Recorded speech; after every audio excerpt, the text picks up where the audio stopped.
मैं एक पाकिस्तानी जांबाज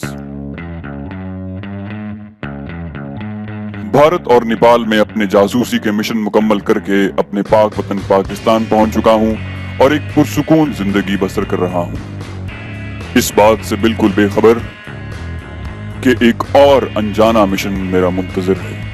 तो आइए कहानी की तरफ चलते हैं। राजा साहब उस वक्त अपने बेडरूम में शुगल मैनोशी में मसरूफ थे। मुझे भी वहीं बुला लिया। इस महफिल में 3 और आदमी उनके शरीके कार थे। रस्मी गुफ्तगू के बाद राजा साहब ने इन तीनों को ड्राइंग रूम में बैठने को कहा। वो चले गए तो मैंने राजा साहब को अपने प्लान बताया। राजा साहब ने ये प्लान सुनने में कोई दिलचस्पी ना ली और कहा कि प्लान भी तुम्हारा है और जिम्मेदारी भी तुम्हारी। मुझे तुम पर पूरा भरोसा है। अपनी ज़रूरियात बताओ। मैंने कहा कि ईसाई नाम रॉबर्ट मार्गल के नाम से पासपोर्ट और अखराजात के लिए 5 लाख रुपए की मुसावी अमरीकी डॉलर। राजा साहब ने कहा, बस सिर्फ यही कुछ? मैंने कहा, जी हाँ, सिर्फ इतने में ही सारा काम इंशाल्लाह मुकम्मल हो जाएगा। राजा साहब ने अपने पीए को इंटरकॉम पर कहा कि ड्राइंग रूम में बैठे लोगों को कमरे में भेज दे। जब वो तीनों आ गए तो राजा साहब ने इन्हें कहा कि मुझे कल शाम तक 5 लाख रुपयों के सरकारी रेट पर अमरीकी डॉलर चाहिए और एक अर्जेंट पासपोर्ट भी बनवाने हैं जो मुझे कल शाम 4 बजे तक हर हालत में मिल जाए। तीनों ने एक बारी सर हिलाकर कहा, sure sir, it will be done. राजा ने कहा कि पासपोर्ट का फॉर्म और तस्वीर लेने कल सुबह 9 बजे आ जाना। थोड़ी देर बाद वो इजाज़त लेकर चले गए तो राजा ने बताया कि ये तीनों सिंध इंजीनियर वर्क्स में ऊपर के ओहदेदार हैं। ये 5 लाख मुझे देंगे तो 10 लाख खुद कमाएंगे, और अगर ऐसा मैं ना करूं तो फिर भी इनके पास ऐसे हुर्बे हैं कि मेरी लालमी में ये 20 लाख हर महीने कमाते हैं। मैंने इस बात का कोई जवाब ना दिया और इधर उधर की बातें करके इजाज़त ली और पीए के पास जाकर राजा साहब की हस्बी हिदायत अपना पासपोर्ट साइज फोटोग्राफ और रॉबर्ट माइकल की कवायफ लिखवाए और सादा कागज़ पर रॉबर्ट माइकल के 5-6 दस्तखत कर दिए। अगले रोज शाम 5 बजे जब मैं कसरनास पहुंचा तो राजा साहब पासपोर्ट और डॉलर लिए मेरे मुंतजर थे। इन्होंने मुझे देते हुए कहा कि BOAC बैंकॉक तक तुम्हारा रिटर्न टिकट मैंने अपने तनख्वाह से लिया है ताकि तुम्हारा सफ़र महफूज रहे। मैं इस अजीब मंतखब पर हंस पड़ा। राजा साहब ने मुझे टिकट के साथ 2 बड़े लिफाफों में बंद खतूत दिए जिन पर कबायली ज़ुबान के अलावा इंग्लिश में भी नाम दर्ज थे। राजा ने कहा कि इन खतूत को ज़ाती तौर पर तसल्ली करके हर एक को अलग अलग देना। वापसी पर तुम्हारे हमरा मेरी बीवी और एक बेटा भी होगा। बेशक ज़्यादा दिन लग जाएं लेकिन इन्हें आराम और हिफाजत से लाना। एक और इंतहाई राजदारी का काम तुम्हें सौंप रहा हूँ। मेरी बीवी के पास हमारे पुरखों एंसेस्टर का ख़जाना है। मैंने बीवी को लिखा कि जड़ाओ ज़ेरवात तो मेरे बड़े लड़के को दे दे जो अब चकमा कबाइल का सरदार है, लेकिन तमाम जवाहरात जो 4 किलो से भी ज़्यादा वज़नी हैं इन्हें पहले तुम्हें दे और बाद में वो ज़ेवरात मेरे लड़के को। इन जवाहरात को मेरे बड़े लड़के और चकमा कबाइल से नहायत होशियारी और राजदारी से निकालना है। मेरे लड़कों को इनकी ज़रा सी भी भिनक पड़ गई तो फिर ना तो जवाहरात ही बचेंगे, ना ही तुम और ना ही तुम्हारे साथी। तुम मेरे दोस्त हो, मुझे तुम पर पूरा भरोसा है, लेकिन अपने लड़कों पर नहीं। कबीले की रसूमात और सरदार की बीवी की रवानगी से पहले कबीले की औरतें इसे एक लम्हे के लिए भी अकेला नहीं छोड़ती। इसलिए मैंने अपनी बीवी को लिख दिया कि ख़त मिलते ही सारे जवाहरात तुम्हारे हवाले कर दे। फिर ये तुम्हारी जिम्मेदारी होगी कि इन्हें बाहिफाजत मुझ तक पहुँचाओ। राजा त्रिदेविराय की बातों से मुझे महसूस हो रहा था कि इसे अपनी बीवी और बेटे से ज़्यादा इन जवाहरात को हासिल करने की ख्वाहिश थी। बीवी और बेटे को पाकिस्तान लाने मकसद भी उनकी आड़ में जवाहरात का हुसूल था। बहरहाल ये उसका ज़ाती मामला था। अभी तक वो चकमा कबीले का सरदार था और महज पाकिस्तान से वफादारी की वजह से अपने कबीले में वापस नहीं जा सकता था। मुझ पर उसका इतना बड़ा एहसान था जिसे मैं कभी फरामोश नहीं कर सकता था। ख़जाने का वो मालिक था जिसे उस तक उसूलन पहुंचना चाहिए था। चुनांचे मैंने ये जिम्मेदारी भी कबूल कर ली। मेरी सीट परसों की फ़्लाइट के लिए ओके थी और मुझे सफ़र के लिए मज़ीद तैयारी भी करनी थी। मैंने इजाज़त चाही तो राजा ने कहा कि फ़्लाइट से 2 घंटे पहले इसके पास आ जाऊँ। किसी भी किस्म का रिस्क ना लेने की वजह से वो एयरपोर्ट मेरे हमरा चलेगा। मैंने राजा को बता दिया कि इस सारी मुहिम में दरपेश हालात के पेश नज़र 2 माह से 5 माह तक का अरसा लग सकता है, इसलिए मैं ऐसे कोई फिक्स्ड तारीख नहीं बता सकता। मैं अपनी तरफ से हत्तुल इम्कान कोशिश करूँगा कि जल्द अज जल्द कामयाबी से लौट आऊँ और जहाँ जहाँ मौका मिले इसे बज़रिए तार हालात से मुत्तला करता रहूँ। राजा त्रिदेव से रुखसत होकर मैं मेट्रोपोल होटल आ गया। इसी मुलाकात में राजा ने जो इंकशाफात किए थे इनके मुतालिक इसने इस्लामाबाद में हल्का सा भी इशारा नहीं किया था। वहाँ सिर्फ इसने ये कहा था कि इसकी रानी और छोटे बेटे को पाकिस्तान लाना है, लेकिन कराची में इसने अपने ख़ानदानी जवाहरात भी हमरा लाने का कहकर मुझे बड़ी उलझन में डाल दिया। इसके कहने से कि जवाहरात का इसके बड़े बेटे को जो अब कबीले का सरदार था हरगिज़ पता न चले और ना ही कबीले की किसी फ़र्द को इस बात का इल्म हो। मुझे आने वाली मुश्किलात और हालात की नज़ाकत का पूरा एहसास हो गया था। मैं ये समझता था कि चकमा कबीले में पहुंचकर हम महफूज होंगे और राजा का बेटा रांगामाटी में हमारे क़याम और वापसी के सफ़र के दौरान कम अज़ कम अपने कबीले की हदूद तक अपने वसाइल के साथ हमारा ममदून मददगार साबित होगा। लेकिन अब सूरत हाल मुख्तलिफ दिखाई देती थी। सफ़र के दौरान और वापसी पर रॉबर्ट माइकल और इसके साथियों को इतना ख़तरा ना था जितना चकमा कबाइल की हदूद में पेश आ सकता था।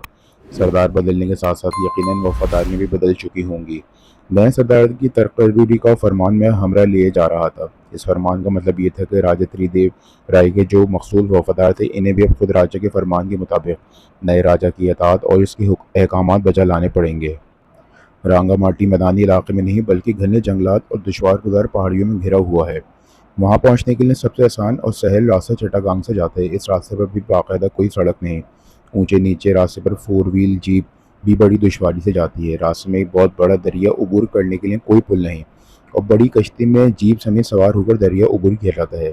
पहाड़ों में 2 जगहों पर ऐसे गहरे खड्ड आते हैं जिस पर से गुजरने के लिए सिर्फ एक फुट चौड़ी लकड़ी के 2 बड़े क्षेत्र रखे हुए हैं जिन पर से जीप गुजारनी पड़ती है। मुझे अपनी ड्राइविंग पर बड़ा नाज है, लेकिन माजी में इन क्षेत्रों में से जितनी बार भी गुजर हुआ, मुझे अपने दोस्तों की रहनुमाई में जो जीप से उतर जाते थे, जीप के अगले पहिए क्षेत्रों पर चढ़ाता और फिर अल्लाह का नाम लेकर आंखें बंद कर एक्सीलेटर पर पूरा दबा देता और आंखें तब खोलता जब दोस्त चिल्लाकर बता दे कि पुल अबूर कर चुके हो। दोस्तों ने हमेशा इन पुलों को पैदल चलकर ही अबूर किया है। यह सहल तरीन रास्ता भी अब हमारे लिए ममनू था, क्योंकि अब हम किसी भी हालत में चट्टागांग जाने का खतरा मोल नहीं ले सकते थे। मेरे प्लान के मुताबिक हमें सबसे ज़्यादा बुलंदी पर पहले मोरंग और फिर मुग कबाइल से गुजरते हुए आखिर में चकमा कबीले तक पहुंचना और फिर इसी रास्ते से वापस लौटना था। वापसी पर हमारे हमरा रानी और उसके बेटे के अलावा बेशकीमत जवाहरात भी होने थे।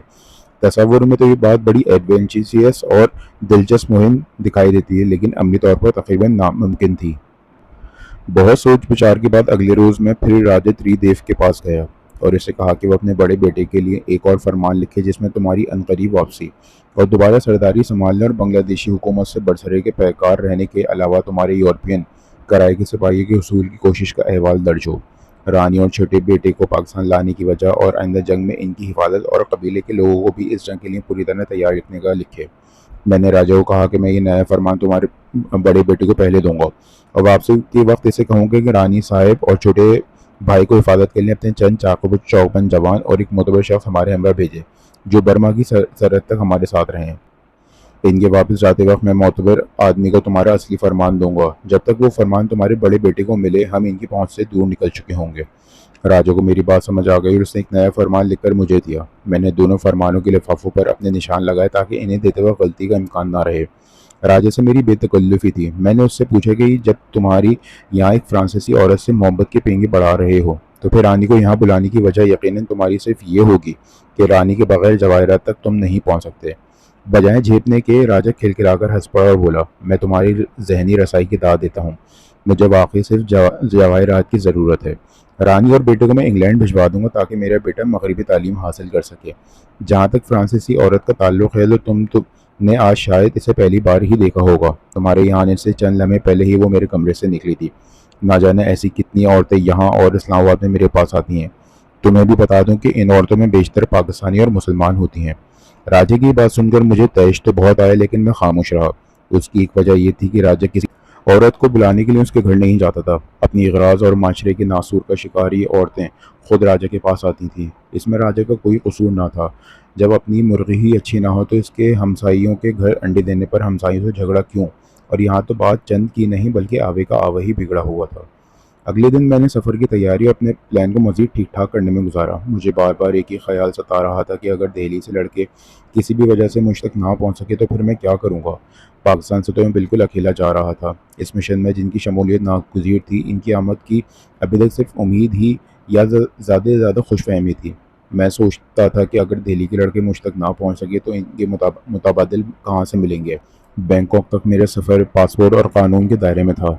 इससे आगे रांगामाटी तक और फिर बैंकॉक तक वापसी गैर कानूनी थी। वापसी पर रानी और लड़के को भी हमरा होना था। मुझे बैंकॉक या यूँ कह लीजिए कि थाईलैंड से गाइड भी लेने थे, असलहा भी ख़रीदना था और अगर दिल्ली से लड़के ना आ सके तो थाईलैंड से भी इनके मुताबिल तलाश करने थे। यूँ समझ लीजिए कि थाईलैंड मेरा बेस कैंप था, जहाँ से पूरी तैयारी करके ही मुझे आगे बढ़ना था। मैं इन्हीं ख्यालों में गुम था कि अचानक मुझे अपने साबका मकीन निगरानी का ख्याल आया। मेरे अचानक गुम हो जाने से वो मेरे मुतालिक ख़तरनाक हद तक शक व शुबे में मुब्तला हो सकते थे। मेरे अचानक गुम हो जाने से पहले वो मेरे मुतालिक ख़तरनाक हद तक शक व शुबे में मुब्तला हो सकते थे। खटमंडू से मेरी पाकिस्तान आमद के 1 साल तक मुझ पर पासपोर्ट बनवाने और मुल्क से बाहर जाने की पाबंदी थी और मैं गलत नाम से पासपोर्ट बनवाकर मुल्क से बाहर जा रहा था। भारत में मेरे ख़तरनाक मिशंस को कामयाबी से पूरा करने और ख़ुसूसन DMI हेडक्वार्टर की हिरासत से फ़रार होने में कामयाबी को अगर एक तरफ सराहा गया था, तो दूसरी तरफ इस इम्कान को भी यकसर मुस्तरद नहीं किया गया था कि मैं खुदा न खास्ता DMI को हाथों बिक कर और डबल एजेंट बनकर वापस ना लौटा हूँ।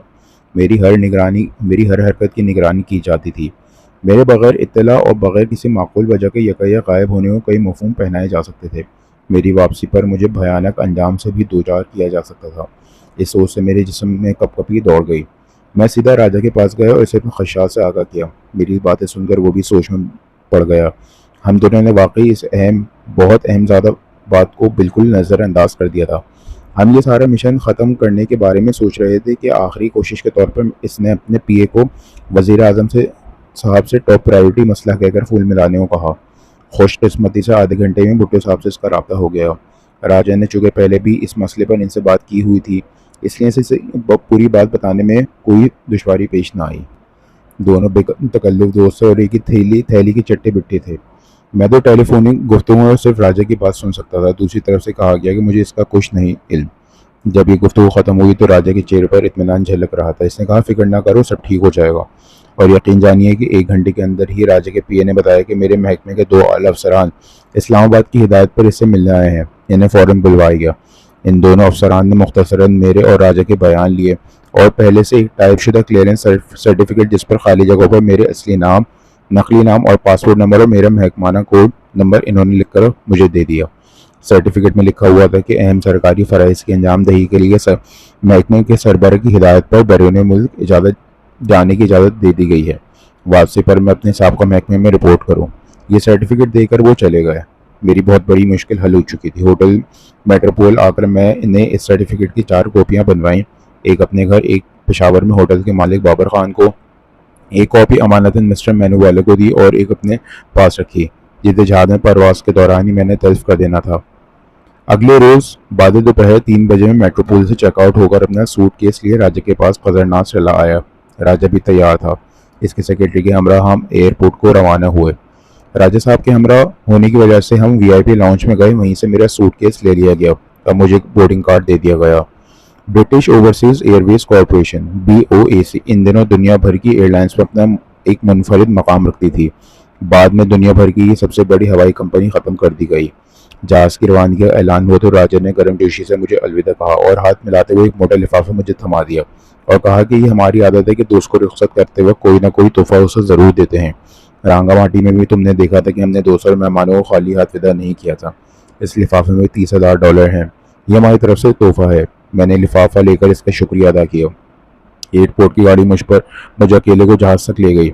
मेरा टिकट फर्स्ट क्लास था। VIPs और फर्स्ट क्लास के मुसाफिरों को जहाज़ तक चंद कदम पैदल चलना भी 2 बार होता है और ये मसनूई और पैसे से खरीदी गई इज्जत पाकर वो फूले नहीं समाते। जहाज़ रनवे पर दौड़ते हुए अपनी मंजिल की जानिब महवे रवां था। इसकी मंजिल तो बैंकॉक थी, लेकिन मेरा असल मंजिल की तरफ सफ़र बैंकॉक से शुरू होता था। मैंने आइंदा पेश आने वाली दुश्वारियों के मुतालिक सोचना ही छोड़ दिया। मेरी गुज़िश्ता ज़िंदगी में खुदा ज़ुल जलाल वल इकराम मेरी ना हल होने वाली उलझनों को ऐन वक्त पर और गैर मुतफ़िक़ा तौर पर हल करता और इसी वजह से मुझे इसकी ज़ात, इसके क़ादिर मुतल्लक़ और मस्बल असबाब होने पर यकीन और कामिल था।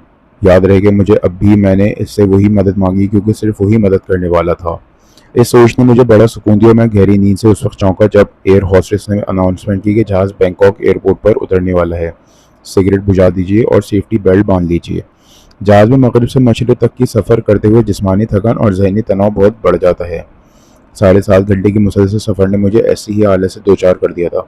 एयरपोर्ट पर ही 3 माह का विजिट वीज़ा मेरे पासपोर्ट पर लगा दिया गया। एयरपोर्ट से ही मैंने $500 के थाई करेंसी के लिए और टैक्सी लेकर रॉयल प्लाजा होटल चला गया। थाई वक्त के मुताबिक रात के 3 बज रहे थे जब हम एयरपोर्ट पहुंचे। होटल पहुंचकर मैंने गुस्ल किया और सफ़र की थकान दूर करने के लिए स्प्रो की 2 गोलियां खा लीं। सुबह तो हो ही चुकी थी और आज से ही मैंने अपने मिशन के लिए अपनी जद्दोजहद का आगाज़ करना था। तो दोस्तों, ये थी हमारी आज की कहानी। हमारी जासूस सीरीज को पसंद करने का बेहद शुक्रिया। जाबाज उसी सिलसिले की एक और कड़ी है जो अबू शुजा अबू वकार की दूसरी किताब पर मबनी है। आपसे गुजारिश है कि इस वीडियो के साथ साथ हमारे चैनल पर मौजूद तमाम वीडियोस को लाइक और शेयर करना मत भूलिए, और अगर अभी तक आपने हमारे चैनल को सब्सक्राइब नहीं किया तो इसे सब्सक्राइब कीजिए और बेल आइकन पर क्लिक कीजिए ताकि आपको हमारी तमाम वीडियोस बिला ताखीर मिलती रहें। और साथ साथ कमेंट करके हमें अपनी राय से आगाह करते रहिए। हम आप सबके तहे दिल से मशकूर हैं। आपसे लाइव बात करके हमें बहुत हौसला मिला और हम पूरी कोशिश करेंगे कि आपके लिए बेहतर से बेहतर वीडियोस बनाते रहें। उस वक्त तक के लिए अपना बेहद ख्याल रखिएगा। अल्लाह हाफिज।